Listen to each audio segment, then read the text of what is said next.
دعوتی و اصلاحی اور روحانی علاج سے متعلق قرآن و سنت کی روشنی میں مزید ویڈیوز دیکھنے کے لیے ہمارے یوٹیوب چینل عارف محمود سلفی آفیشیل کو سبسکرائب کیجیے۔ نحمدہ و نصلی علی رسولہ الکریم، اما بعد، اعوذ باللہ من الشیطان الرجیم من حمزہ و نفخہ و نفثہ۔ رسول اللہ صلی اللہ علیہ وسلم کے فرامین کو اگر پڑھا جائے تو آپ صلی اللہ علیہ وسلم نے کچھ ایسے اعمال بتائے کہ انسان اگر اللہ مالک کی توفیق سے وہ اعمال کر لے اور اللہ سبحانہ و تعالیٰ اپنی بارگاہ میں ان کو مقبول فرما لیں تو ایسے اعمال کرنے والے کے لیے کل قیامت کے دن اللہ سبحانہ و تعالیٰ اپنی جنت کے آخر 8 دروازے کھول دیتے ہیں۔ شرط یہ ہے کہ ہم اللہ سے توفیق مانگ کے اپنی دنیا کی اس محدود زندگی کے اندر وہ اعمال کرنے کی کوشش کریں، ان اعمال کے کرنے کا معمول بنائیں۔ چند ایک اعمال جو رسول اللہ صلی اللہ علیہ وسلم کی احادیث سے ملتے ہیں میں عرض کروں گا کہ آپ صلی اللہ علیہ وسلم نے فرمایا، کوئی بھی شخص خشوع و خضوع سے، اطمینان اور سکون سے وضو کرے، اور یہ حکم صرف مرد حضرات کے لیے نہیں بلکہ خواتین کے لیے بھی ہے کہ ہم وضو کرتے ہیں تو بعض اوقات اپنے جسم کے اعضاء کی خشکی کا خیال نہیں رکھتے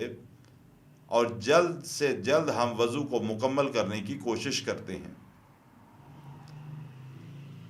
آپ صلی اللہ علیہ وسلم نے فرمایا کہ کوئی بھی شخص اطمینان کے ساتھ پورے سکون اور دلجمی سے وضو کرے اور وضو کرنے کے بعد وہ یہ دعا پڑھے، اشہد ان لا الہ الا اللہ وحدہ لا شریک لہ وان محمدا عبدہ ورسولہ۔ اللہ کے نبی جناب محمد الرسول اللہ صلی اللہ علیہ وسلم فرماتے ہیں کہ جو شخص اطمینان اور سکون کے ساتھ وضو کرتا ہے اور وضو مکمل کرنے کے بعد یہ دعا پڑھتا ہے جو کلمات ابھی میں نے آپ کے سامنے ذکر کی ہیں،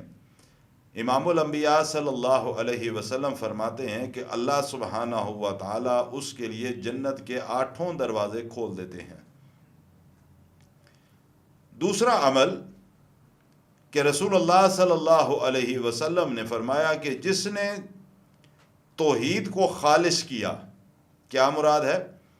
اپنی دنیا کی زندگی کے اندر وہ توحید پر قائم رہا، اس کا عقیدہ توحید درست رہا اور وہ توحید کے اوپر قائم رہا، اسی حالت میں فوت ہوا اور اس نے اللہ کے ساتھ کسی کو شریک نہ ٹھہرایا۔ اور اسی حدیث کے اندر دوسرا شخص کہ جس نے کسی کو قتل بھی نہ کیا، امن پسندی کے اندر اس نے زندگی کو بسر کیا، اللہ وحدہ لا شریک کے ساتھ کسی کو شریک نہیں ٹھہرایا، اپنی زندگی میں کبھی شرک نہیں کیا۔ امام الانبیاء صلی اللہ علیہ وسلم فرماتے ہیں کل قیامت کے دن ایسے شخص کے لیے اللہ سبحانہ و تعالی جنت کے 8 دروازوں کو کھول دینے کا حکم ارشاد فرمائیں گے۔ اگلی بات کہ رسول اللہ صلی اللہ علیہ وسلم نے فرمایا کہ جو شخص 5 وقت کی نماز پابندی کے ساتھ ادا کرتا ہے، اور دوسری حدیث کے اندر آتا ہے کہ آپ صلی اللہ علیہ وسلم نے ایک دفعہ اللہ کی قسم کھائی، پھر دوسری دفعہ پھر آپ نے فرمایا اللہ کی قسم، اور پھر آپ صلی اللہ علیہ وسلم نے صحابہ کو مخاطب کرتے ہوئے ارشاد فرمایا کہ خوش ہو جاؤ جو شخص 5 وقت کی نماز پڑھتا ہے پابندی کے ساتھ اور 5 وقت کی نماز ادا کرنے کے ساتھ ساتھ اپنے آپ کو کبیرہ گناہوں سے بھی بچاتا ہے۔ ایسے شخص کے لیے خوشخبری ہے کہ کل قیامت کے دن اللہ سبحانہ و تعالی ایسے شخص کے لیے جنت کے 8 دروازوں کو کھول دینے کا حکم ارشاد فرمائیں گے۔ پھر آپ صلی اللہ علیہ وسلم نے فرمایا کہ جو شخص اس بات کا اقرار کرے کہ اللہ کے علاوہ کوئی معبود برحق نہیں، دوسری بات کہ محمد صلی اللہ علیہ وسلم اللہ کے بندے اور رسول ہیں، تیسری بات اس بات کی گواہی دے کہ عیسیٰ علیہ السلام اللہ کے بندے اور رسول ہیں، چوتھی بات اس بات کی گواہی دے کہ جنت حق ہے جو اللہ سبحانہ ہوا تعالیٰ نے اپنے فرمانبردار بندوں کے لیے تیار کر رکھی، اور پانچویں اس بات کی شہادت دے، گواہی دے کہ جہنم برحق ہے جو اللہ کے نافرمانوں کے لیے اللہ نے تیار کر رکھی ہے۔ کون سی 5 باتیں؟ آپ صلی اللہ علیہ وسلم نے فرمایا، پہلی بات کہ اللہ کے علاوہ کوئی معبود برحق نہیں، دوسری بات محمد صلی اللہ علیہ وسلم اللہ کے بندے اور اس کے رسول ہیں، تیسری بات کہ عیسیٰ علیہ السلام اللہ کے بندے اور رسول ہیں، چوتھی بات اس بات کی شہادت دے کہ جنت حق ہے جو اللہ نے اپنے فرمانبردار لوگوں کے لیے تیار کر رکھی ہے،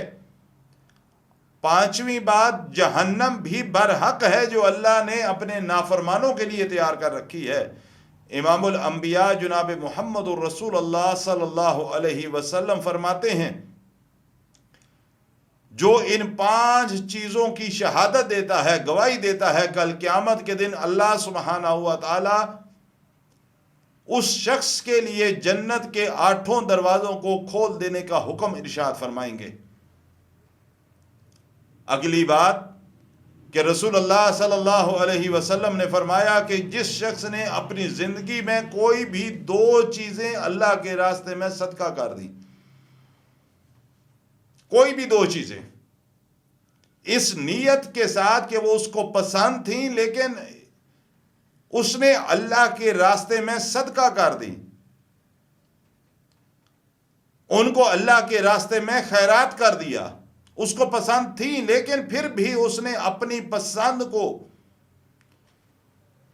اپنے اندر محفوظ رکھتے ہوئے اللہ کے راستے میں ان 2 چیزوں کو